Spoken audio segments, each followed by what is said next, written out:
সোনা বরণ ঝলমলে ফুল বান্দর নড়ি। কথ্য ভাষা বা অঞ্চল ভেদে অনেক কোটি নাম বান্দর নড়ি ফুলের। বান্দর লাঠি, মাদর লাঠি, বানর নড়ি, রাখাল নড়ি, সদাল, সনাইল, কানাই নড়ি, সোনালু, সোনারু ইত্যাদি অনেক নাম ফুলটির। গ্রীষ্মে ফোটে এ ফুল। পুরো গ্রীষ্ম জুড়েই থাকে গাছ আলোকিত করে এ ফুলটি।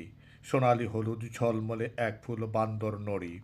গ্রামের ঝাড় জঙ্গলের স্থানে গাছটির দেখা মেলে।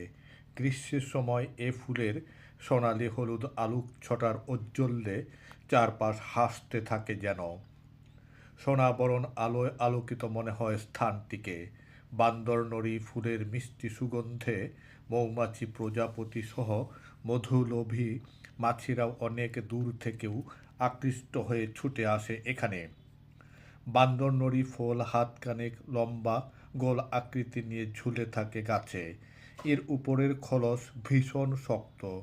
ভেতরে তার কিছু মিষ্টি স্বাদযুক্ত শ্বাস থাকে স্তরে স্তরে। আগে এর ফল কৃমিনাশক হিসাবে গ্রামের মহিলাগণ টোটকা চিকিৎসা হিসেবে শিশুদের ওপর ব্যবহার করতেন। পুরনো স্মৃতির বানর নড়ি ফল মুখে দিয়ে স্বাদ নিলাম আবার অনেক দিন পরে।